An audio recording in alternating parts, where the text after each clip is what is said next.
Alright, so in this problem, we're once again going to find the electric field at a certain point in space. Okay, but it's due to a system of two charges, equal magnitude but opposite signs. Okay, such a system is called a dipole, and that's why I said electric field due to a dipole. And we find the electric field along an axis that is symmetric, okay, with the charge. You can find the electric field anywhere else, but we look at this very specific problem, okay. And let's say that the distance is some amount y, okay, from the origin. So we're interested in finding the electric field at the point P. So again, the way we'll tackle this problem is very similar to what we've done in the past. What we'll first do is figure out draw the electric field vectors at the point P. Okay, so go ahead and draw the electric field contribution due to each of the charges. Okay, once you have that, then we'll figure out. So draw, pause, draw. I'm going to proceed, and I'm going to draw the electric field due to this one. So I'm going to call this left charge 1 and the right charge 2.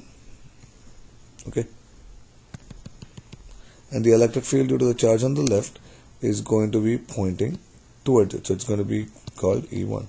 Make sure that you always draw the electric field from the charges. Okay, and similarly we can draw the electric field due to Q, the second charge, and because it's a positive charge, the field lines are going to point away from it. It's going to be equal to E2. Great. So now let us find E1 and E2 first. Okay.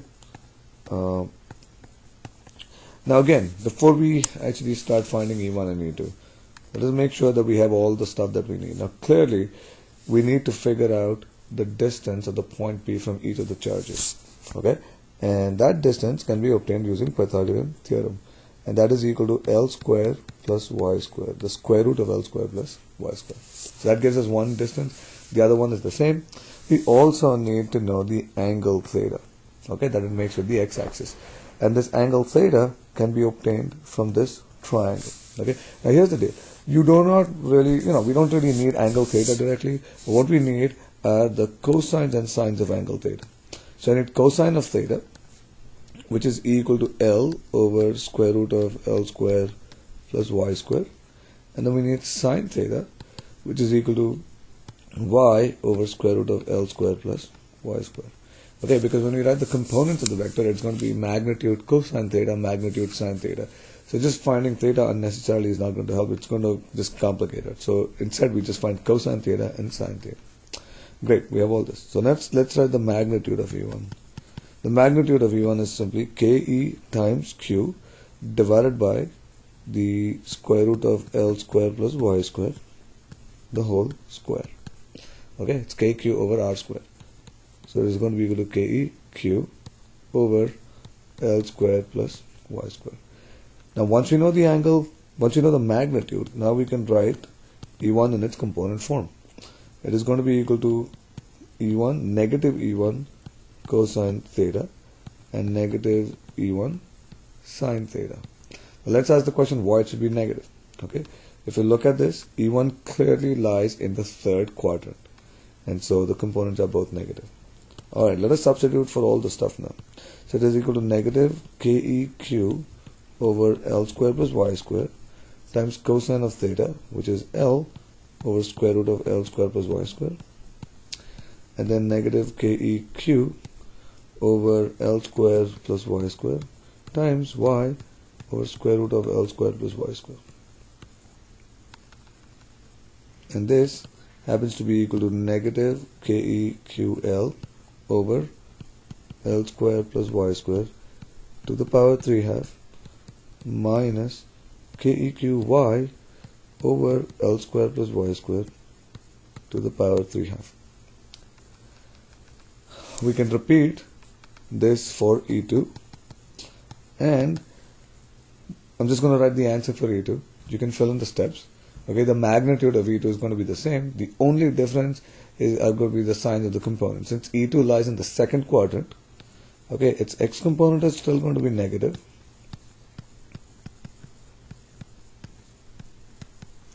but its y component is going to be positive. Okay, so now I can find E net as equal to, okay, when I combine say E1 and E2, okay, my X components cancel out and my Y components give me, what am I saying? My Y components cancel out and my X component ends up giving me 2 KEQL over L square plus Y square to the power 3/2, and this term is equal to 0. Okay, so the magnitude of E is equal to 2 KEQL over L square plus Y square to the power 3/2, and it is directed due left or west or whatever you want to call it. Okay, now that we have this, what we understand, let us ask one more question here. Okay, what is E as Y gets much larger than L? So if you're at a point which is very far away from the charges, okay, on this axis, what is the value of the electric field and due to this system of charges? Okay, so here the answer is very simple. When Y is very larger than L, okay, the denominator here is Y is much larger than L. What we know is that L square plus Y square is approximately equal to Y square. Okay, and so therefore my E, the magnitude of the electric field, is approximately equal to 2 KEQL over Y square to the power 3/2,